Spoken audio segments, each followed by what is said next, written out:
ओहो, मेरा मेरा माइक म्यूट रह गया था, मैं इतनी सारी बात भी कर रहा था। मैं ये पूछ रहा था आपसे कि जो नल सेट है, नल सेट सेट ए का सबसेट है, ये तो सही है, इसमें कोई डाउट नहीं है। मैंने मैंने फिर कहा कि null set is a proper subset of A का सबसेट तो है, प्रॉपर सबसेट है ए का। ये स्टेटमेंट ट्रू है या फॉल्स ट्रू है। है? ये ट्रू है। क्यों ट्रू है? हम्म, ये इसलिए ट्रू है क्योंकि दूसरे वाले सेट में एक एलिमेंट कम से कम एक्स्ट्रा होना चाहिए। तो सेट ए में एक्स्ट्रा एलिमेंट है क्या? बिल्कुल, 3 एक्स्ट्रा एलिमेंट। कम से कम एक भी हो जाए तो काम चल जाएगा। अब मैं तुमसे कहूँ कि null set is a proper subset of every set, ये बात सही है या गलत? सही है। मतलब अपने आप को छोड़ के बाकी सबका है। हाँ, सही, ये बात सही है। अपने आप को छोड़ के बोलना जरूरी है। हम ये कह सकते हैं null set is a proper subset of every set except set, खुद को छोड़ के। ये पूछा जाए कि नल सेट का सबसेट है क्या? बिल्कुल, नल सेट का सबसेट है। कि इसमें भी कुछ नहीं है, इसमें भी कुछ नहीं है, इसमें भी कुछ एक्स्ट्रा एलिमेंट नहीं है, इसमें भी कुछ एक्स्ट्रा एलिमेंट नहीं है। मगर प्रॉपर सबसेट है क्या? तो प्रॉपर सबसेट होने के लिए तो जरूरी है कि दूसरा वाला जो हमने नल सेट लिखा, इसमें कुछ एक्स्ट्रा एलिमेंट होना चाहिए। क्या है इसमें कुछ एक्स्ट्रा एलिमेंट? नहीं, दोनों खाली है। तो इसीलिए कहेंगे कि नल सेट का सबसेट तो है, मगर प्रॉपर सबसेट नहीं है। ठीक है, तो ये भी लिख लो, छठा पॉइंट भी कॉपी करो जल्दी से सर।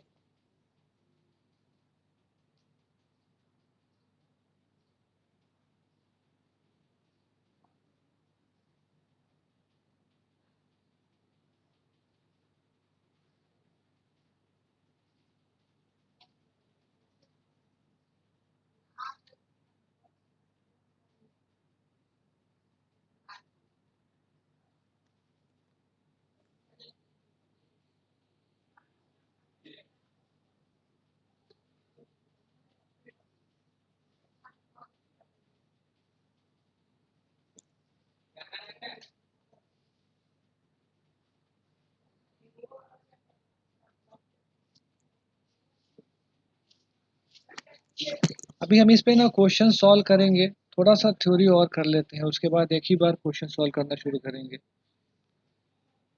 एक दो डेफिनेशन बस और बच रहा है, वो कर ले, उसके बाद क्वेश्चन सॉल्व करेंगे। अब जो नेक्स्ट टॉपिक हमारा है वो है power set.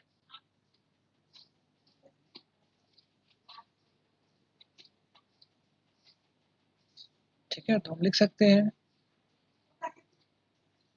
Power set is a sub power set is a set, या it is a set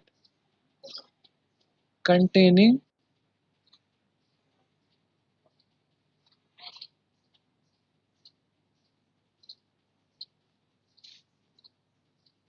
all the subsets all the subsets of a given set। मतलब जितना भी किसी सेट का सबसेट है, उन सब का उन सबसेट्स का एक सेट बना दो तो उसको पावर सेट बोला जाएगा। मतलब क्या हुआ, एग्जांपल से और अच्छे से समझ में आएगा। जैसे सेट ए बराबर 1 2 हो गया। सेट एक सेट है जिसमें दो एलिमेंट है, पहला 1 है दूसरा 2 है। तो इसका सबसेट क्या क्या होगा सेट ए का? एक तो होगा 1, आई। ठीक है, एक तो 1 हो गया, दूसरा 2 हो गया, 2 भी इसका सबसेट है। तीसरा ये सेट खुद खुद का सबसेट है, जैसा हमने देखा था पहले पॉइंट में, पहले रिमार्क में, every set is a subset of itself. तो तीसरा सबसेट का ये हो गया। चौथा सबसेट क्या हो गया इसका? तो नल सेट के बारे में हमने पढ़ा था कि null set is a subset of every set. अब हमने क्या किया, ये जो जितने हमने सबसेट लिखे थे इनका सेट लिख दिया। तो इनका सेट कैसे लिखेंगे? Set of subsets. तो बस कुछ नहीं, जितने भी एलिमेंट्स हैं उनको करली ब्रैकेट में इनक्लोज कर दो। तो 1 2 1 2 और नल सेट। ठीक है, ये जो सबसेट्स का ये सेट बन गया। जो सबसेट्स का सेट होता है इसी को कहा जाता है power set. This is equal to power set.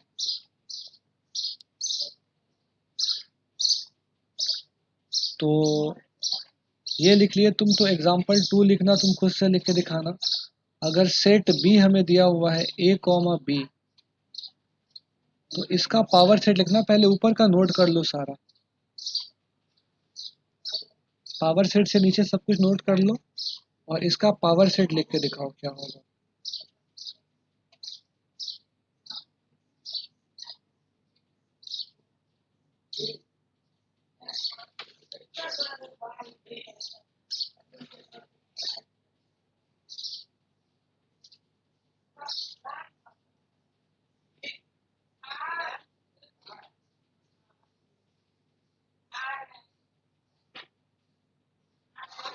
इसका पावर सेट हो जाएगा आई ए बी और ए बी। तो उसको उसको करली में क्लोज किए हो कि नहीं?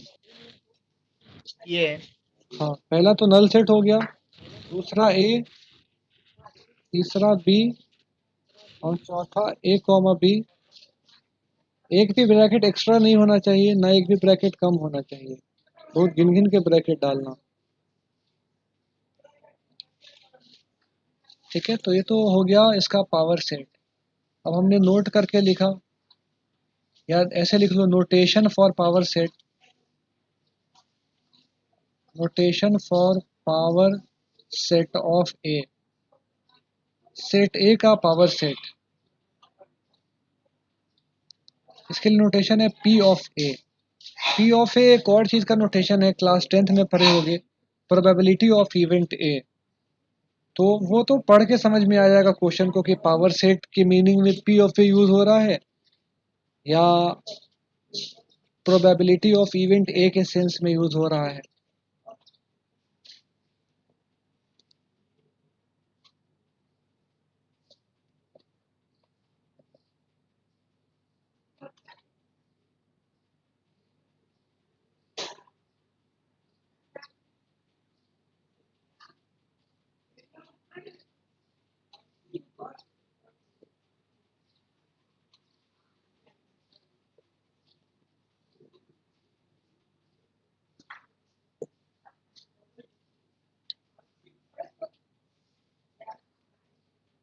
लिख के मैसेज कर देना।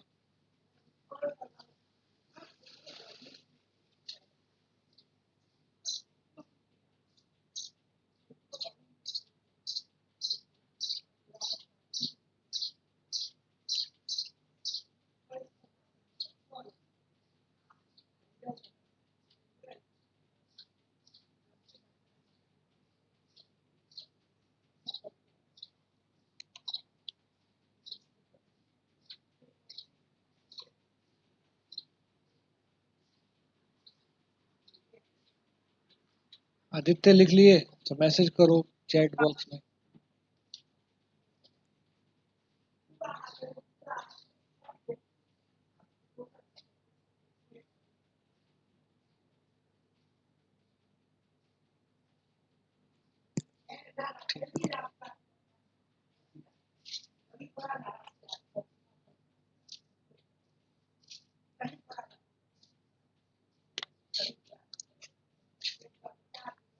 सारे बच्चों को अच्छे रिजल्ट लाने के लिए इस बैच में फिर से एक बार मुबारकबाद हमारी तरफ से। बाकी बच्चों के साथ तो सुबह में एक बैच और हुआ है हमारा, वो 10th पास आउट का एक बैच चल रहा है जो कि कंपटीशन की तैयारी कर रहे हैं बीएचयू के। तो बाकी बच्चों को तो मुबारकबाद दे दी थी हमने। अनमोल आप रह गई थी, आपका भी रिजल्ट कल पता चला, पापा से बात हुई थी आपके। साइंस के एग्जाम के दिन तबीयत खराब हो गया था क्या आपका? वो एक्चुअली बीच में पता नहीं लिखते लिखते क्या हो गया था, चक्कर सा आने लगा था और फिर कुछ दिख नहीं रहा था, तो थोड़ी देर के लिए फिर बैठी थी प्रिंसिपल्स ऑफिस में। उसके बाद फिर ग्लूकोज वगैरह पीने के बाद फिर से एग्जाम दिया था मैंने। अच्छा। हाँ, तबीयत खराब गर्मी की वजह से हो सकता है, तबीयत बिगड़ गई रही हो या वीकनेस की वजह से हुआ होगा। चलो खैर, बहुत अच्छा मार्क्स है। और सबको एक बात बोलना है कि अब जो भी जिसका भी जितना अच्छा मार्क्स आया, खुशी का भी माशाल्लाह 93.4% के करीब है, या एक पॉइंट 1.2 ज़्यादा ऊपर नीचे हो सकता है। 93 पॉइंट समथिंग है। आदित्य का भी बहुत अच्छा है, साइंस में उसका भी 92 है। खुशी का मैथ में 98 है। एक ऑब्जेक्टिव क्वेश्चन आसान सा गड़बड़ कर ली, वरना इसका 100 रहता। तो पहले ही बोल दी थी कि 98 आएगा। ज्ञानम का भी बहुत अच्छा मार्क्स है। सारे बच्चे, सादिया कल ज्वाइन करेगी, उसका भी 92-93% मार्क्स है। तो ये मुझे कहना है कि 10th में जो मार्क्स आया, अब इसको डाल दो एक बक्से में, अब इसको दिमाग से उतार ही दो बिल्कुल, और आगे के लिए फोकस करो, क्योंकि पीछे की जो तुम्हारी मेहनत थी उसका रिजल्ट आ गया। अब एक नई जर्नी शुरू हुई है। जैसे पहले तुम जंगल की जर्नी कर रहे थे 10 साल तक, तो डेस्टिनेशन तक पहुंच गए। अब यहाँ से एक नई जर्नी की शुरुआत हो रही है, डेजर्ट की। जो 2 साल अगला है, इसमें बहुत ज़्यादा पढ़ना है, बहुत वास्ट सिलेबस है। इतना पढ़ना होता है 2 साल में कि जितना इसके बाद 4 साल कोई बीटेक करेगा तो वो 4 साल में नहीं पढ़ेगा। मेडिकल का तो मुझे नहीं पता मेडिकल वालों को कितना पढ़ना होता है, मगर बीटेक का तो मुझे पता है कि इतना नहीं पढ़ना होता है। तो ये बहुत इंपॉर्टेंट जर्नी की शुरुआत हो गई है आपकी। पीछे वाला सब कुछ भूल जाइए एक लम्हे के लिए, और बस अब आगे बढ़ते रहिए और आगे फोकस कीजिए कैसे जो है अगले एग्ज़ाम में भी 95% के ऊपर मार्क्स आए, मतलब 12th बोर्ड के एग्ज़ाम में। और जो कंपटीशन टारगेट है आप लोगों का, उसको निकालिए, मेडिकल निकालिए, हमको बहुत खुशी होगी। और अच्छे डॉक्टर्स बनिए, क्योंकि अच्छे डॉक्टर्स की जो है बहुत कमी है, टैलेंटेड डॉक्टर्स की दुनिया में। कुछ लोग को तो हम ये भी कहेंगे कि स्पेशलाइजेशन कीजिएगा पीडियाट्रिक्स में, मतलब जो बच्चों के डॉक्टर होते हैं। और ईमानदारी से अपना जो भी जिस भी फील्ड में आप रहें काम कीजिएगा। इसी से आपको इस जीवन में जो है खुशी आएगी। तो बस यही मुझे कहना है कि रिजल्ट को अब अभी वाला जो है जो उसको अब डाल दीजिए बॉक्स में। अब आगे के लिए बिल्कुल सिंगल माइंडेड डेडिकेशन के साथ फोकस कीजिए, पढ़ाई कीजिए, आगे भी बहुत अच्छा होगा। एक लास्ट डेफिनेशन इसमें है यूनिवर्सल सेट।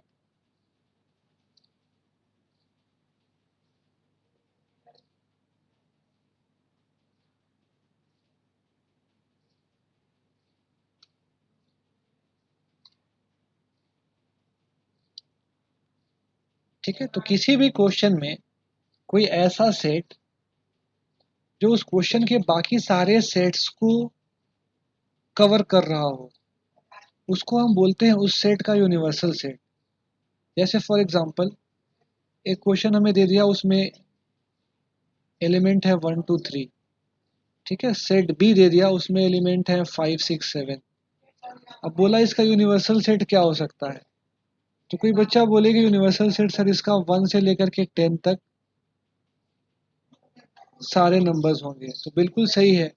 देखना है कि यूनिवर्सल सेट जो हमारा है वो बाकी जो क्वेश्चन के सेट्स हैं उन सब को अपने अंदर समाये हुआ है या नहीं। तो ये समा रहा है तो है इस सेट का यूनिवर्सल सेट। कोई बच्चा कहता है कि सर हम कह रहे हैं कि नेचुरल नंबर इसका यूनिवर्सल सेट है। ये जो क्वेश्चन था ए और बी, जिसमें इसका पार्ट था जिस क्वेश्चन का, तो वो भी सही बोल रहा है, नेचुरल नंबर भी उस सेट को समाया हुआ है। तो यूनिवर्सल सेट किसी सेट का एक नहीं होगा, बहुत सारे सेट हो सकते हैं। और question to question problem to problem universal set vary करेगा। तो अभी बस इसके बारे में इतना ही याद रखो, बाकी जब क्वेश्चन सॉल्व करोगे तो और यूनिवर्सल सेट के बारे में तुमको समझ में आएगा क्या होता है। एक दो एग्जांपल और ले लेते हैं। जैसे किसी ने ए ई आई ओ यू लिख दिया, वॉवेल्स का सेट। अब इसका यूनिवर्सल सेट क्या हो सकता है भाई? तो अल्फ़ाबेट्स का सेट कोई बोल दे इसका यूनिवर्सल सेट है, बिल्कुल अल्फ़ाबेट्स का जो सेट है ए टू जेड, उसके अंदर ए ई आई ओ यू आ जाएगा। तो that is the universal set of the given set. ठीक है, तो अब इससे ज़्यादा इसमें सोचोगे अभी तो कंफ्यूजन आएगा, तो क्वेश्चन सॉल्व करेंगे तो हमें खुद ब खुद अब यूनिवर्सल सेट का मीनिंग समझ में आएगा। तो इसकी डेफिनेशन लिखते हैं, आप भी साथ साथ लिखते जाओ। A set that contains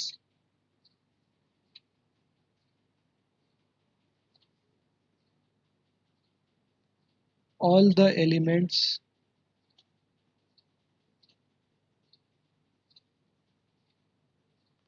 under consideration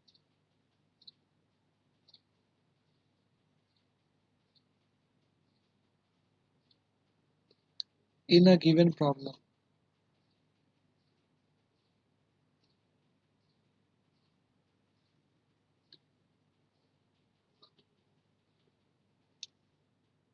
is called universal set।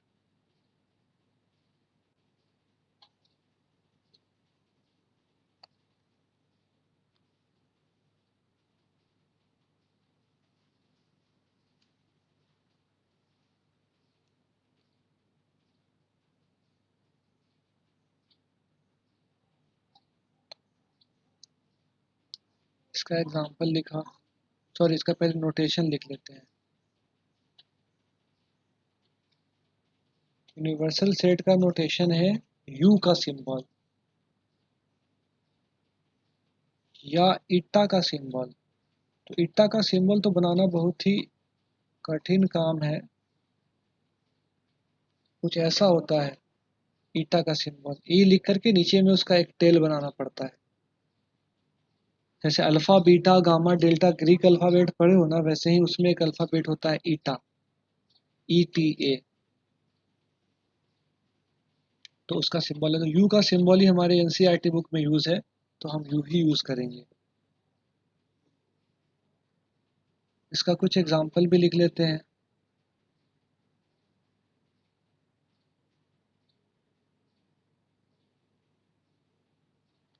For we बराबर ए ई आई ओ यू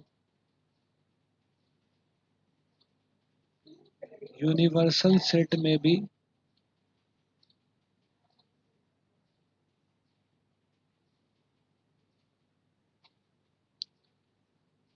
यूनिवर्सल सेट को अब रोस्टर फॉर्म के नोटेशन में लिख लेते हैं। जरूरी नहीं है कैसे भी तुम सेट को बता दो। Set of all X such that X is N alphabet in English language.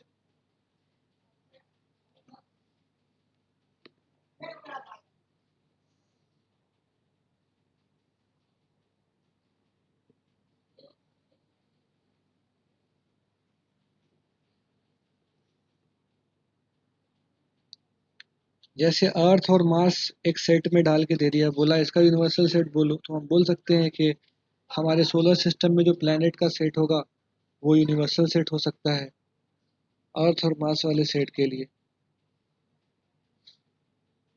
तो ज़्यादा नहीं लिखेंगे इसमें, ये समझ में आपको आ गया होगा मुझे लगता है। कुछ पूछना है तो बताइए।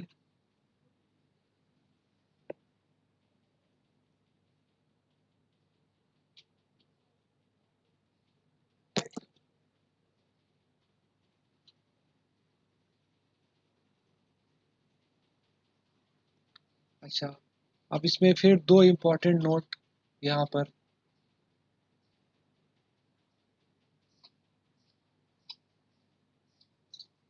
पहला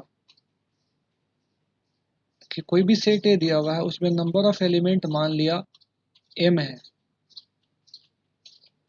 ठीक है।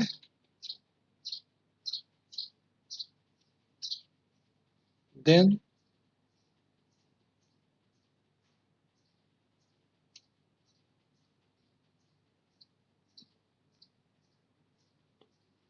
number of elements in power set of A. Number of elements in power set of A. ये कितना हो जाएगा 2 to the power m। जैसे अभी हमने ऊपर में एक क्वेश्चन सॉल्व किया था,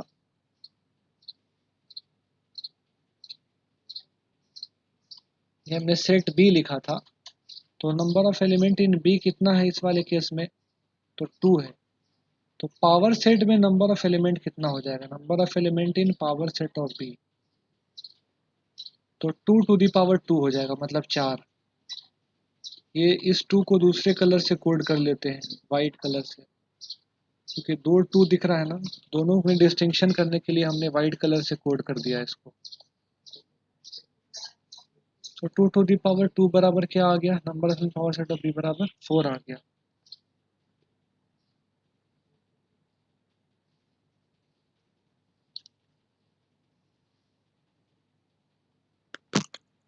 ठीक है, तो इसको नीचे लिखेंगे हम लोग, इसीलिए यहाँ काट दिया हूँ। किसी सेट में अगर एक ही एलिमेंट हो तो पावर सेट में कितना एलिमेंट होगा, 2 to the power 1। एम का रोल कौन प्ले कर रहा है, कितना एलिमेंट है सेट में। मान लो एक सेट ए बराबर हमारा 1 दिया हुआ है, तो बोला कि पावर सेट में कितना एलिमेंट होगा, पावर सेट ऑफ ए लिख लो, क्या क्या होगा। तो एक तो ये सेट खुद, ठीक है, दूसरा नल सेट, ये पावर सेट ऑफ ए बन गया। तो number of element in power set of A कितना हो गया, ये हो गया 2 to the power 1 बराबर 2। एक 1 की जगह 5 लिख लेते हैं, यहाँ यहाँ भी 5 लिख देते हैं, क्योंकि फिर 5 में 1 लिखते तो उस 1 में और इस 1 में कंफ्यूजन होता। ठीक है, तो ये हमें हमें ध्यान रखना है।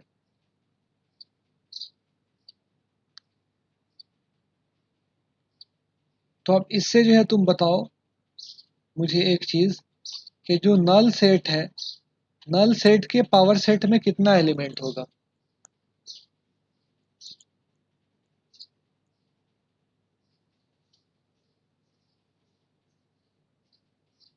क्या पूछे सर? नल सेट के पावर सेट में इनफाइनाइट कितना एलिमेंट होगा। इनफाइनाइट होगा सर। न सर 1। 1 सही आंसर है, क्यों, क्योंकि नल सेट में कितना एलिमेंट, number of element in null set 0।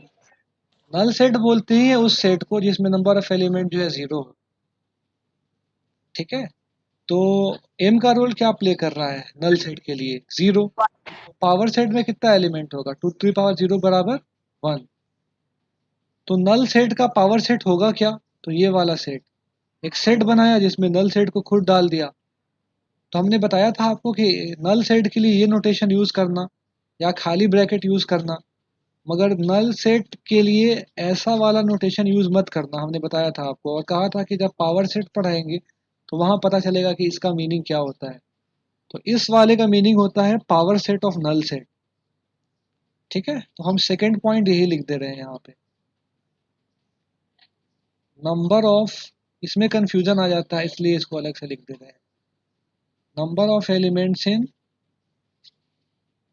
Power set of null set बराबर 2 to the power 0 बराबर 1।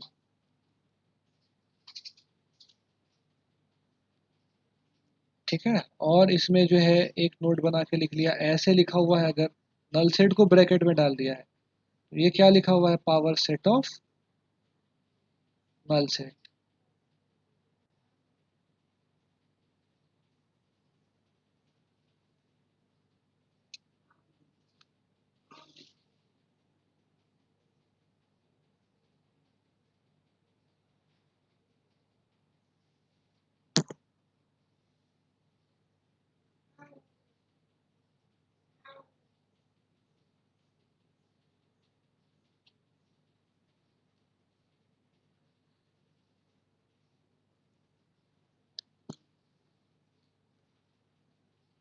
ठीक है।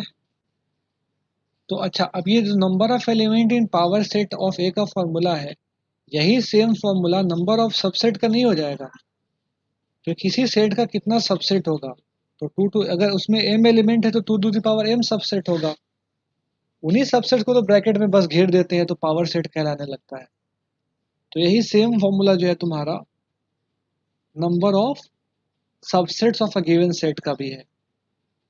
तो अब इसमें एक क्वेश्चन और, मतलब एक क्वेश्चन है, एक पॉइंट हम और लिख लेते हैं कि इफ एन ए बराबर एम, अगर किसी सेट ए में नंबर ऑफ एलिमेंट ए है, नंबर ऑफ एलिमेंट एम है, then number of proper subsets कितना हो जाएगा बताओ?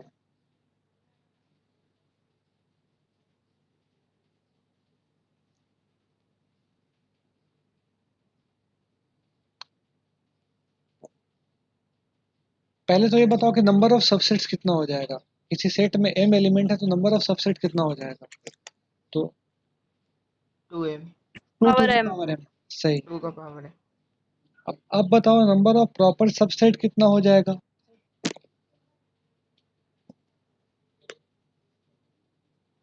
m-1। Two to the power m, और इस पूरे में से सब ट्रैक कर देंगे वन को। ये नहीं लिखा हुआ है two to the power m minus one, नहीं लिखा हुआ है, ये तो अलग चीज है। ये लिखा हुआ है two to the power m, और जो आंसर आया उस पूरे आंसर में से वन सब ट्रैक किया। क्यों ऐसा? इसी वाले एग्जांपल से देखो तो समझ में आएगा तुम्हें। दो एग्जांपल से दिखाता हूँ तो समझ में आ जाएगा कैसे। जैसे सेट बी है, इसका इतना सारा सबसेट है। एक सबसेट है नल सेट, एक ए, एक बी वाला सेट और एक ए बी वाला सेट। तो प्रॉपर सबसेट इसमें कौन सा नहीं है? तो बस एक नहीं है, ये वाला। तो हर सेट के लिए बस एक सेट को हटा दो तो बाकी जितना सेट है सब तो उसका प्रॉपर सबसेट होगा ना। नल सेट के बारे में भी हम देख लिए हैं, हर सेट का प्रॉपर सबसेट होता है सिवाय खुद के। ठीक है। तो बस ये बन गया हमारा, यहीं से हमारा फॉर्मूला निकल गया कि ये जो वो सेट खुद है उसको बस हमें हटा देना है। तो जैसे यही वाला सेट हमने लिखा था सेट ए, तो इसका प्रॉपर सबसेट कौन सा है? तो सिर्फ 5 है इसका प्रॉपर सबसेट। दो सबसेट है इसका, एक तो 5 वाला सेट खुद, और एक 5। तो 5 तो प्रॉपर सबसेट नहीं कहलाएगा क्योंकि दोनों सेट जो है सेम हो गया। 5 इसका प्रॉपर सबसेट कहलाएगा। तो इसीलिए प्रॉपर सबसेट के फॉर्मूला को लिखते वक्त टोटल नंबर ऑफ सबसेट में से वन हटा दिया है। वन क्यों हटाया? तो उस सेट के लिए वो सेट खुद का सबसेट भी होता है, इसलिए वन घटा दिया। लिख लीजिए इसे भी।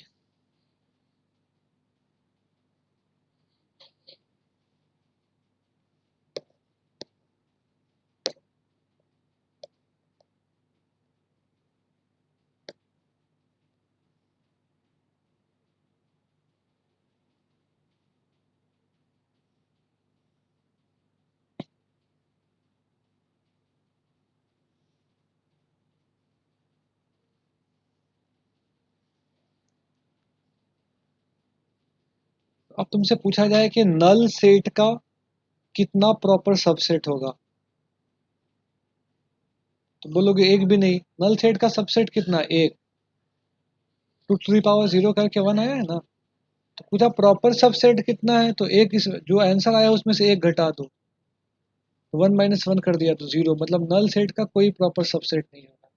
एक ही सबसेट हो, ऐसे भी सोच सकते हो कि एक ही सबसेट होता ही है नल सेट का, नल सेट खुद। अब वो खुद का सबसेट है तो प्रॉपर सबसेट, और दोनों सेट इक्वल भी है, दोनों में कोई एलिमेंट नहीं है, तो प्रॉपर सबसेट कैसे कहलाएगा एक दूसरे का? तो ऐसे भी इसको सोच सकते हो।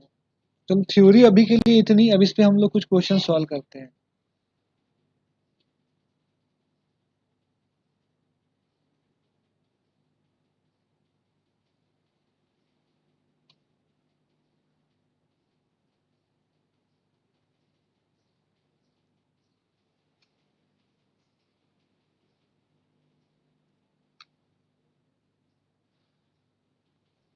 ये जो सेट्स दिए हुए हैं इन सब में इक्वल सेट निकालना है।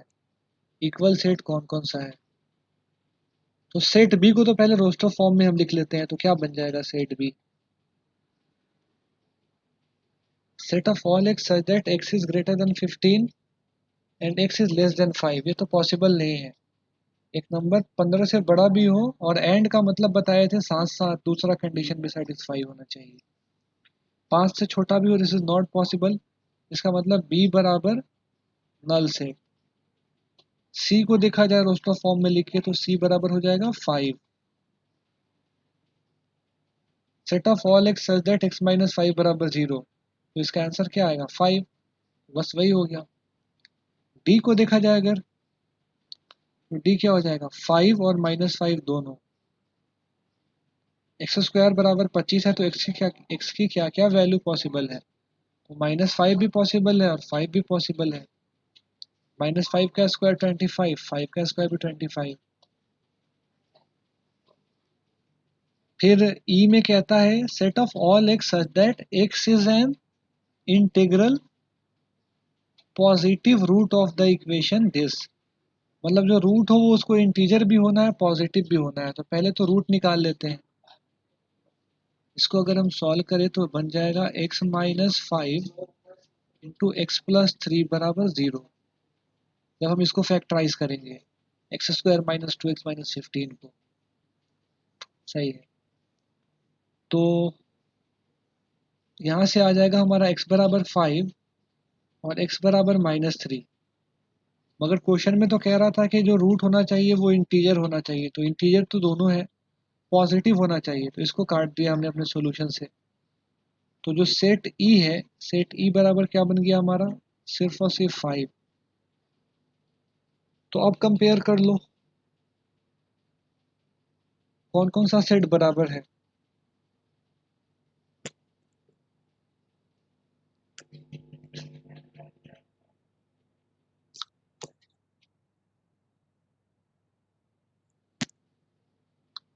बताइए बच्चों कौन कौन सा सेट बराबर लग रहा है आपको। सी और ई। सी और ई, सही बात है। अच्छा ए और बी भी बराबर है क्या, हाँ। है नहीं नहीं है। है। ए और बी बराबर क्या है? नहीं है। बी, अरे सेट ए तो एक सेट है जिसमें एक मेंबर है, वो मेंबर क्या है 0, 1 भी हो सकता था, ये कुछ ऐसा है, हाँ। इस टाइप का है ना। और सेट बी क्या है, एक सेट जिसमें कोई एलिमेंट है ही नहीं। ए में तो एक एलिमेंट है, 0 है, वो 0 की जगह एक्स भी लिख सकता था, 1 भी लिख सकता था, 5 भी लिख सकता था, 0 लिख दिया उसने। बी नल सेट है, तो नल सेट में तो फिर कोई भी एलिमेंट है ही नहीं, तो ए और बी बराबर कैसे होगा। तो ध्यान रखना ए और बी में जो है कंफ्यूजन हो जाता है अक्सर बच्चों को। तो सेवेंथ का आंसर लिख लो। पहले तो 7 को रोस्टर फॉर्म में सारे सेट को लिख लो। एग्जाम्पल 7, ए बराबर 0, बी बराबर नल सेट, सी बराबर 5, डी बराबर -5 5, ई बराबर सिर्फ 5। तो कौन कौन सा सेट इक्वल है भाई, तो सी इक्वल्स ई, बस यही, और कोई नहीं।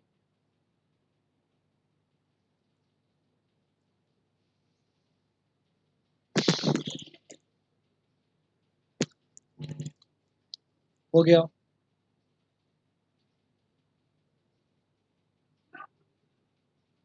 चलो फिर नेक्स्ट क्वेश्चन लेते हैं।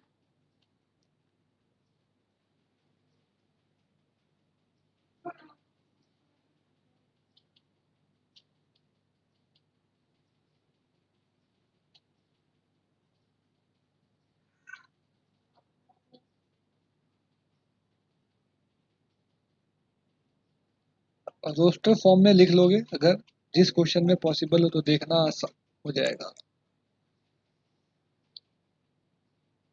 कह रहा है कि इसमें 2 जोड़ा दिया हुआ है हर पार्ट में सेट का। कह रहा है कौन से जोड़े में जो है जो 2 सेट्स हैं वो इक्वल है। तो पहला वाला सेट जो है हमारा फर्स्ट, इसमें जो x है एलॉय का वर्ड, ये क्या हो जाएगा, ए एल ओ और वाई। और जो सेट बी है इसमें क्या हो जाएगा, अल्फ़ाबेट्स, तो एल ओ ओ भाई है। वाई ए। तो ऑर्डर अलग करके भी तुम लिख सकते थे अल्फ़ाबेटिकल ऑर्डर में। तो अब ए और बी को देख के बताओ बराबर है क्या, बिल्कुल बराबर है। ए का सारा एलिमेंट बी में सर होना इक्वल है। चाहिए, बी का सारा एलिमेंट ए में होना चाहिए। तो हम कह सकते हैं एक्स इक्वल्स बी।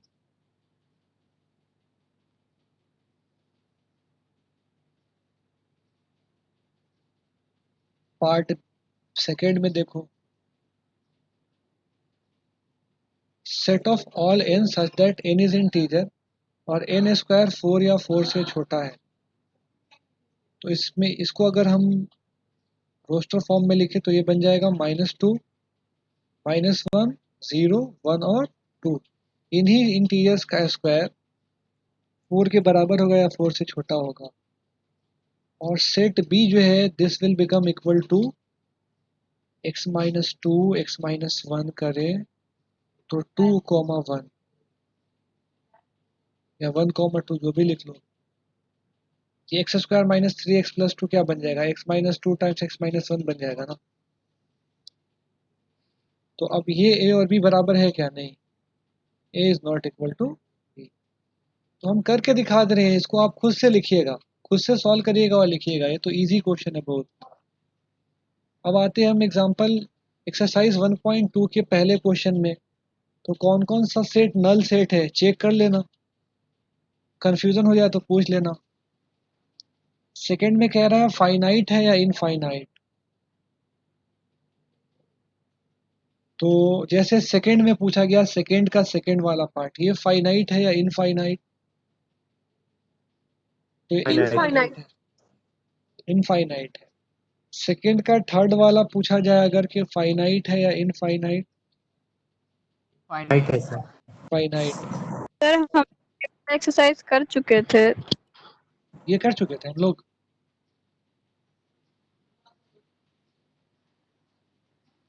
ठीक है, ये सारा क्वेश्चन नहीं किए थे, हाँ इसमें बहुत सारा कर चुके थे, सही, थर्ड क्वेश्चन तक हो चुका था। फोर्थ वाले सेट में देखना है कि दो गिवन सेट है वो इक्वल है या नहीं। ये सब इजी क्वेश्चन है, करना सब। जहाँ डाउट हो तो मुझे मैसेज करके पूछ लेना। Are the following pair of sets equal, check कर लेना। जैसे फिफ्थ का सेकंड चेक करो तो इक्वल है या नहीं। बोला फिफ्थ के सेकंड में इक्वल है, क्योंकि पहले वाले में भी अल्फाबेट क्या क्या आ रहा है, एफ ओ एल डब्ल्यू, दूसरे वाले में भी वही आ रहा है। सिक्स्थ क्वेश्चन है from the sets given below select equal sets. ये सब बच्चों वाला है, ये सब कर लेना खुद से। सबसेट्स के भी कुछ क्वेश्चन देख लेते हैं। अच्छा, जो सबसेट का ये वाला डेफिनेशन सब लिखा है, ये सब हम कराएंगे आपको जब हम सेट के अलजेब्रिक प्रूफ कराना शुरू करेंगे तब। तो सारी डेफिनेशन को एक बार लिखेंगे हम इस फॉर्म में, और वहाँ इसके मीनिंग को समझाएंगे नोटेशंस के, और वहाँ फिर आपको जो है हम उसके ऊपर बेस क्वेश्चंस कराएंगे सॉल्व। अभी तो जो है इजी इजी क्वेश्चन आ रहा है उसको करते जाइए सॉल्व। अब जैसे ये सारा ये जो सेट दिया हुआ है, चार सेट, पहला नल सेट, दूसरा ए, तीसरा बी, चौथा सेट सी। तो कह रहा है सबसेट है या नहीं है, इसका सिंबल इंसर्ट करना है। तो जो नल सेट है वो सेट बी का सबसेट है या नहीं है, है। तो कर देना सिंबल इंसर्ट। ए बी का सबसेट है या नहीं, नहीं। नहीं है। ए में एक्स्ट्रा एलिमेंट पड़ गया 3। और ये देखो लिख कैसे रहा है, एक्सप्लेन करने के लिए भी कहा है, अगर तुम्हें, तुम ऐसे भी एक्सप्लेन कर सकते हो नोटेशंस में। क्यों नहीं है भाई, तो because 3 belongs to A and 3 does not belong to B. A C का सबसेट है या नहीं, तो है ए सी का सबसेट। बी सी का सबसेट है या नहीं, तो है बी के सारे एलिमेंट सी में है। सी बी का सबसेट है या नहीं, तो नहीं है। सी बी का सुपरसेट है या नहीं, तो सी बी का सुपरसेट है। है।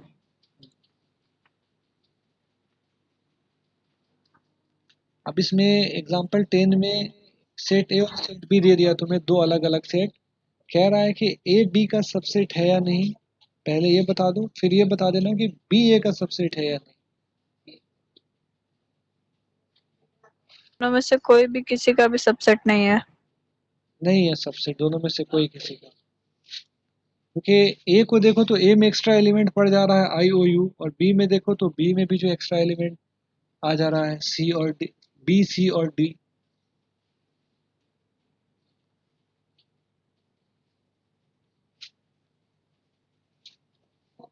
इलेवेंथ नंबर क्वेश्चन के टाइप का क्वेश्चन हम एक साथ करेंगे।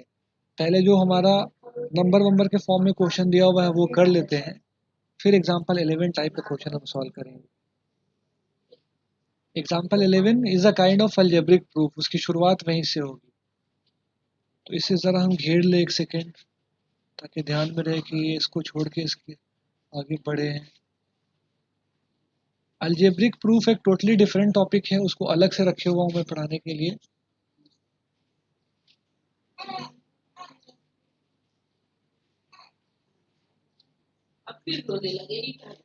Interval as subset of real number तो हमने देख लिया है।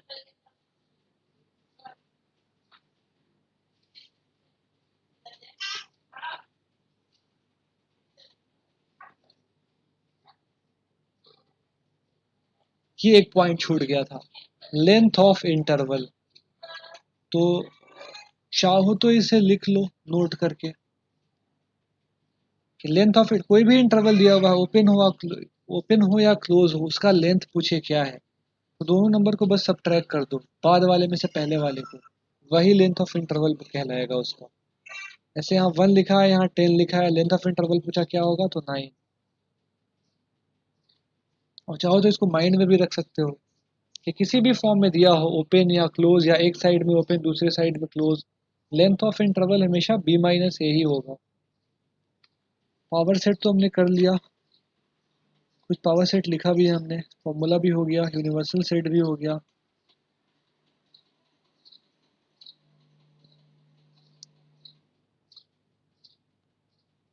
चलो ये इसका क्वेश्चन सब सॉल्व करो।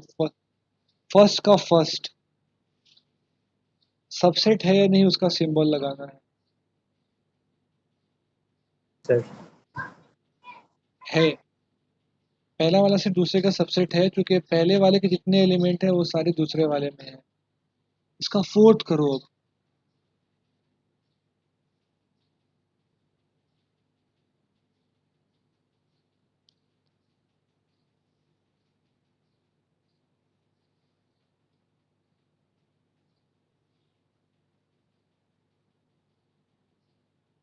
फोर्थ सबसेट नहीं है। मतलब जो पहले लिखा हुआ है वो बाद वाले का सबसेट नहीं है। अच्छा उल्टा करके अब पूछूं। अच्छा पहले इसको जो बाकी बच्चे इसको पहले सोच लो, तसल्ली हो जाएगी, तब फिर उल्टा करके पूछेंगे सोचने के लिए। ये सबसेट नहीं है सर, फोर। नहीं है, क्योंकि पहले में कह रहा है कि एक्स जो है सर्कल है, किसी भी रेडियस का सर्कल हो सकता है, 1 2 3 4 5 10 50, कितने भी मीटर का रेडियस हो सकता है उसका। दूसरे वाले में कह रहा है कि 1 मीटर का रेडियस वाला बस सर्कल। तो पहले वाले में तो बहुत सारा ऐसा सर्कल होगा जो कि 1 मीटर का नहीं होगा, तो कैसे इसका सबसेट बन जाएगा, नहीं बनेगा। मगर उल्टा करके पूछा जाए अगर, तब क्या बोलोगे। मतलब कि पहला वाला सेट सबसेट सर्कल, हाँ, तब सबसेट हो जाएगा। पहला वाला सेट सर्कल का सेट है, इसमें सारे रेडियस का सर्कल आ रहे हैं, और दूसरा वाला सेट ऐसे सर्कल का सेट है जिसमें सिर्फ एक यूनिट रेडियस के सर्कल्स आ रहे हैं। तो ऑब्वियस ही बात है, फिर हो जाएगा सबसेट।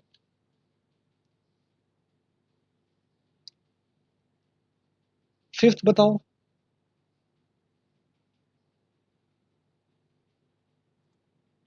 नहीं है। नहीं है, ट्रायंगल रेक्टेंगल का सबसेट कहाँ से हो जाएगा। सिक्स बताओ। है सर। छठा सबसेट है। इक्विलैटरल ट्रायंगल पहले कह रहा है कि एक्स इक्विलैटरल ट्रायंगल है, और फिर कह रहा है कि दूसरा वाला सेट जो है उसमें सारे ट्रायंगल का सेट है, वो दुनिया के सारे ट्रायंगल्स का। तो ऑब्वियस सी बात है, दुनिया के सारे ट्रायंगल का सेट है, तो इक्विलैटरल ट्रायंगल उसके अंदर आ ही जाएगा, ये हो जाएगा।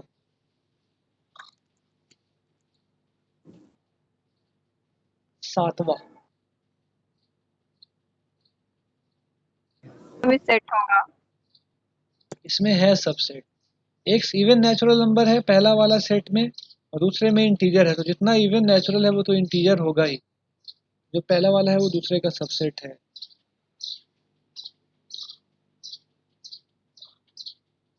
इसमें तुम्हें ट्रू और फॉल्स मार्क करना है।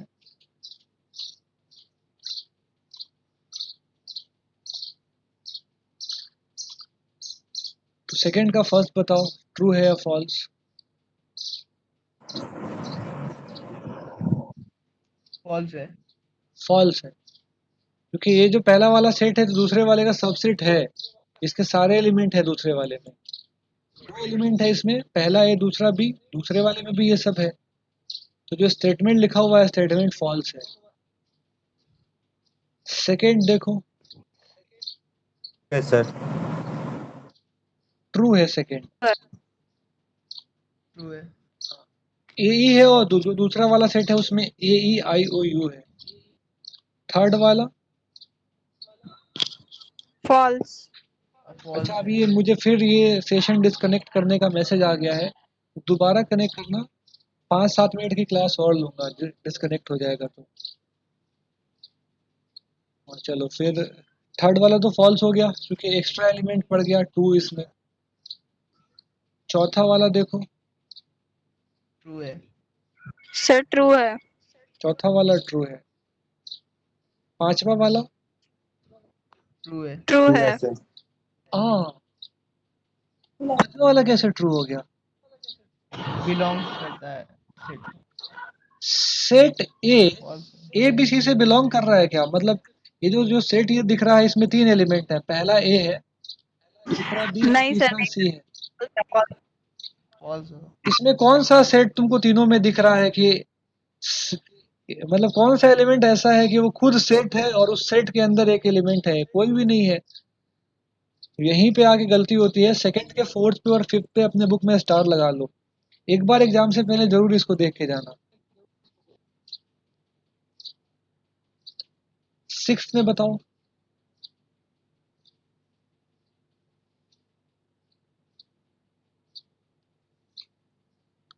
सिक्स्थ को मैं कॉपी कर लेता हूँ अपने बोर्ड पे।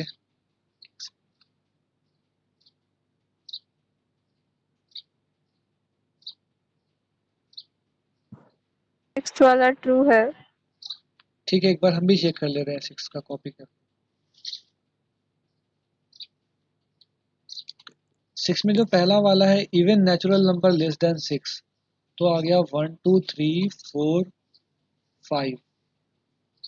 और इसमें कह रहा है नेचुरल नंबर विच डिवाइड्स 36। 1 2 3 4 5 6 8 नहीं, 9 नहीं, 10 नहीं। इसके बाद सॉरी 9 तो होगा, 36 को डिवाइड करता है। फिर 3 के जगह 12 भी होगा, 2 है तो 18 भी होगा और 1 है तो 36 भी होगा। बस ये सारे नंबर।